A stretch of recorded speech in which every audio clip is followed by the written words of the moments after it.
ছাৰে মোক কৈছে আপুনি নাযাব একোখন প্লেনতে মুখ্যমন্ত্ৰী বহি আছে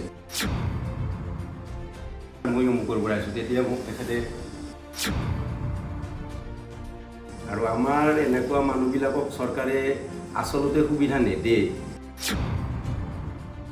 তেওঁলোকৰ এনেকুৱা মনস্থ হোৱাৰ কাৰণে তেওঁলোকে আগবাঢ়ি নাহে এগৰাকী স্বাভিমানী অসমীয়া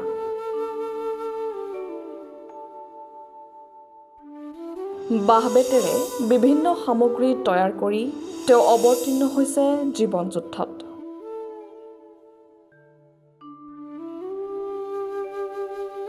এই ব্যক্তিগৰাকীৰ নাম হৈছে কুমুদ কলিতা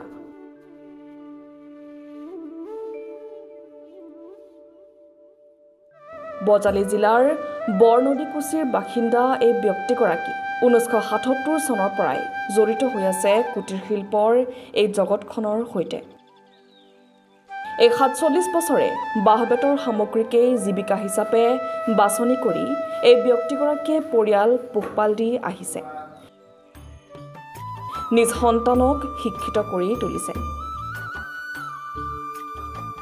তদুপৰি কুমুদ কলিতাই চেষ্টা আৰু কৰ্মোদ্যমৰ ফলত অসমৰ কুটিৰ শিল্পক ৰাষ্ট্ৰীয় পৰ্যায়তো প্ৰদৰ্শন কৰিবলৈ সক্ষম হৈছে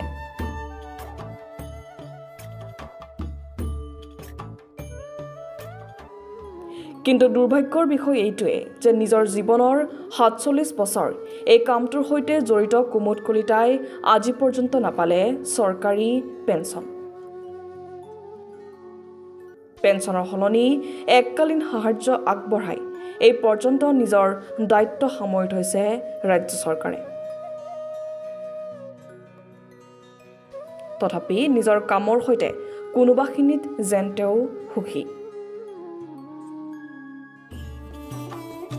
তেওঁ কৰি অহা কামবোৰক লৈ গৰ্বিত এগৰাকী স্বাৱলম্বী অসমীয়া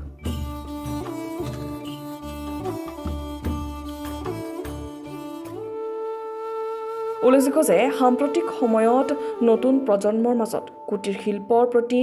আগ্ৰহ কমি যোৱা পৰিলক্ষিত হৈছে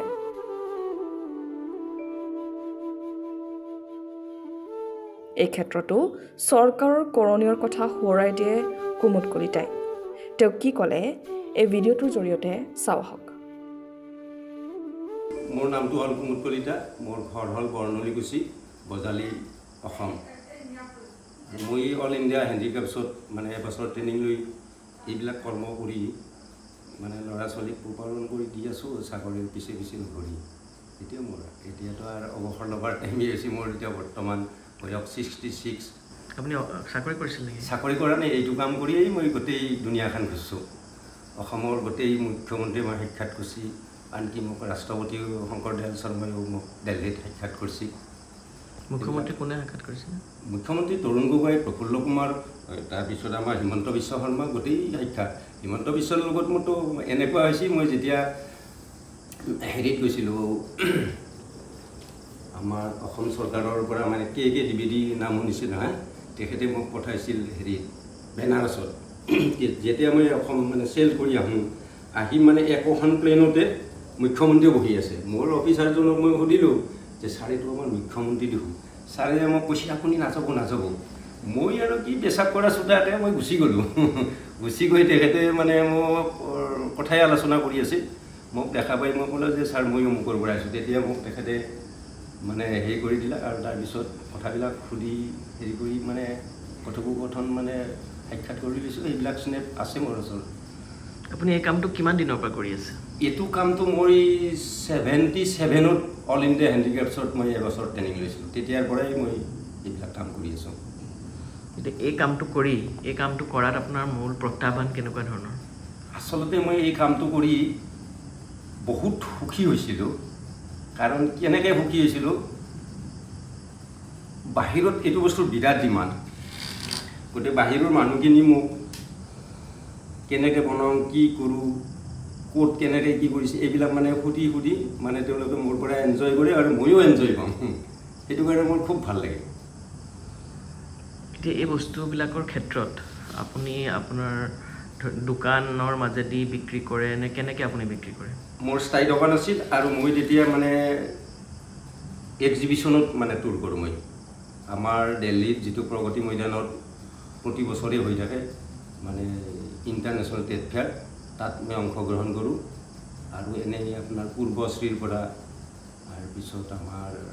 আৰ্ট ফেডৰ পৰা এনেকৈ ধৰণৰতো মই এক্সিবিশ্যন কৰি বহুত হেৰি কৰিছোঁ এতিয়া এই গোটেই কামখিনিৰ ক্ষেত্ৰত এতিয়া আপুনি দিল্লীলৈকে গৈছে বা এই ধৰণেৰে আপুনি মানে গোটেই ৰাষ্ট্ৰীয় পৰ্যায়তো বস্তুবিলাক ডিছপ্লে কৰিছেগৈ এতিয়া এই ক্ষেত্ৰত চৰকাৰৰ পৰা কি ধৰণে সহায় সহযোগিতা চৰকাৰৰ পৰা ভাবি চালি মই 1 টকাও সহায় পোৱা নাই কিন্তু 2020ত অসম চৰকাৰে মোক স্বীকৃতিপ্ৰাপ্ত দিছে দি মোক 50,000 টকা এককালীন সাহায্য দিছে আৰু এই ৰিচেণ্টলি আকৌ মোক 50,000 টকা দিছে তেওঁলোকে মোক এইটো মানে মই আচলতে এইটো পেঞ্চনৰ কাৰণে এপ্লাই কৰিছিলোঁ শিল্পী পেঞ্চনৰ কাৰণে কিন্তু পেঞ্চনটো নিদি তেওঁলোকে মোক আকৌ 50,000 টকা মানে দি কিনে মোক বহাই ৰাখিছে এইখিনিয়ে পাইছোঁ মই বাকী কোনো ধৰণৰ সহায় পোৱা নাই আপুনি 76ৰ পৰা দীৰ্ঘদিন ধৰি আপুনি এই কামবিলাক কৰি আছে হয় হয় এই গোটেই এনেকুৱা ধৰণৰ মানুহটো আপোনাৰ নিচিনা আৰু বহুত আছে যিসকলে এই ধৰণৰ কাম কৰে এতিয়া এই ধৰণৰ শিল্পীসকলৰ ক্ষেত্ৰত যিসকলে এই বাঁহ বেতৰ কাম কৰে তেওঁলোকৰ সন্মুখত প্ৰধান মানে বাধা হিচাপে আপুনি কি লক্ষ্য কৰিছে আচলতে এইটো কাম কৰিব লগা হ'লে আপোনাৰ একান্ত চিন্তা লাগিব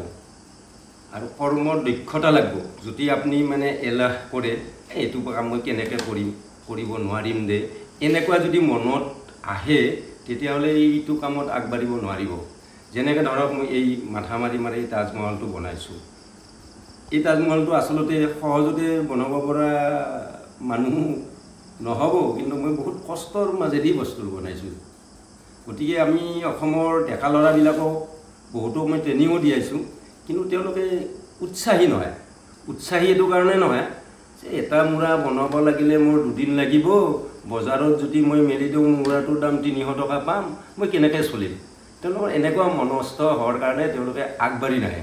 চৰকাৰে যদি এই উদ্যোগবিলাকক উদগনি দিয়ে বা এটা ছাবচিডি ধৰণত দিয়ে যদি বা মাৰ্কেট এখন দিয়ে যদি তেতিয়া ল'ৰাবিলাকে আগবাঢ়ি আহি যাব মাৰ্কেটখন পালি মোৰ এটা ভাৱ হয় কিন্তু মাৰ্কেটৰ যিটো অভাৱ সেই মাৰ্কেটৰ অভাৱটো কেনেকুৱা মানে আচলতে ভাল বস্তু যদি আপুনি বজাৰত দিয়ে মাৰ্কেটো আছে কাৰণ ফিনিচিঙৰ ওপৰত বহুত কথা আছে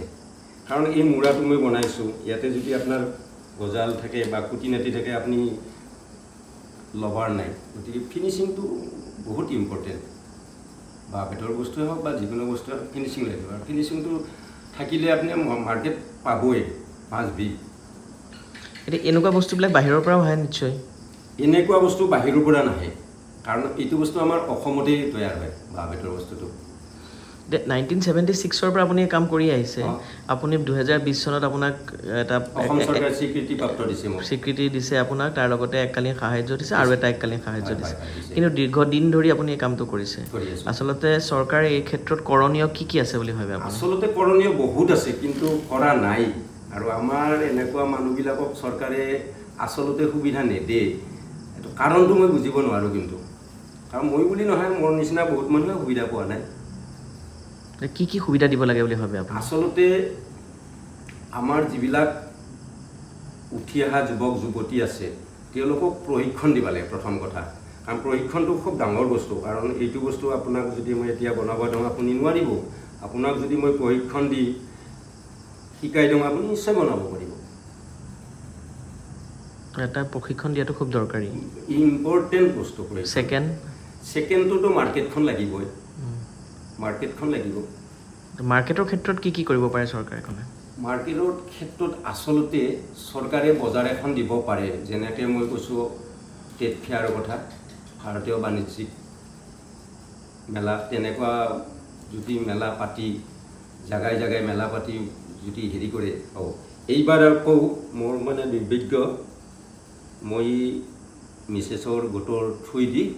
সৰজ মেলাত গ'লোঁ তেজপুৰ তাতে তেজপুৰটো অৱশ্যে মোৰ গোটেই বেয়া হোৱা নাই আকৌ মই আহি গুৱাহাটী তেজপুৰ এই সৰজ মেলাত গ'লোঁ তেতিয়া আমাৰ পঞ্চায়ত মিনিষ্টাৰ আমাৰ লোকেল MLA ৰঞ্জিত দাস তেওঁ মই দেখা পাই মই ক'লোঁ যে ছাৰ মই ইয়াতে আছোঁ তেখেতে মোৰ দোকানত আহি বহিল দুটা বাঁহৰ চোফা আছিল বাঁহৰ চোফা দুটাত বহি তেওঁ বাঁহৰ চোফা দুটা চেল কৰিও দিলে মোক এটা 16,000 আৰু এটা 18,000 টকা গতিকে এনেকুৱা আৰু গোটেই প্ৰাথমিক কিন্তু লাষ্টত মোৰ দুৰ্ভাগ্য 3 দিন পিছতে ৰঞ্জিত দাসৰ লগত মই কথা হেৰি কৰাৰ পিছত তাৰে দ্বিতীয় দিন মোৰ মা মৰি গ'ল মা মৰত মই গোটেই দোকানখন এৰি মানে মই গুচি আহিব লগা হ'ল মোৰ দুৰ্ভাগ্য এটা ধৰি লওক তেনেকুৱাকৈ মানে চৰকাৰে আৰু উদ্যোগ ল'ব লাগিব আৰু চৰকাৰে উদ্যোগ ল'ব লাগিব এইটো খাটাং তেতিয়াহে আমি এইবিলাক মাৰ্কেট পাম বা ল'ব পাৰিম এতিয়া আপোনাৰ যিবিলাক ধৰি লওক এই বেতৰ হেৰিবোৰ ৰ মেটেৰিয়েলটো আপোনালোকে এইবিলাক ক'ৰ পৰা আনে এইটো একচুৱেলি আমাৰ যিটো এই ডাঙৰ বেতটো আছে এইটো হ'ল অৰুণাচলত পায় আৰু এইটো যিটো সৰু বেত আছে এইটো আমাৰ লোকেলিটি পোৱা যায় এভেইলেবল এইটো আকৌ এবাৰ কৈ দিয়কচোন দেখুৱাই পেলাই মোক এইটো আপোনাৰ ৰাইডাং বেত বা জেং বেত বুলিও কয় এইটো বেত আচলতে পাহাৰত পায় অৰুণাচল ইটানগৰ এইবিলাক চাইডত মানে পায় আৰু এইটো হ'ল আমাৰ জেং বেত এইটো আমাৰ জেং বেত এইটোৰে আপোনাৰ ডাঙৰ কৰিব পাৰি ডিজাইন কৰিব পাৰি এনেকুৱা যেনেধৰণৰ আপুনি ডিজাইন কৰে তেনেকৈ আপুনি যিমান হেৰি কৰিলে এই বেতটো ভাঙি নাযায় এইটোৱে বেতৰ কেপাচিটি বাহাদুৰি এইটোৱে আপুনি এই বেতডাল ভাঙিব নোৱাৰিব আপোনাৰ ক্ষমতা নাই আপুনি ছিঙিবও নোৱাৰিব এইটো বিৰাট কেপাচিটি যদি সেই বেতডাল পুৰত হয় আৰু যদি কোৱালা বেত হয় এই ছিঙি যাব অট'মেটিক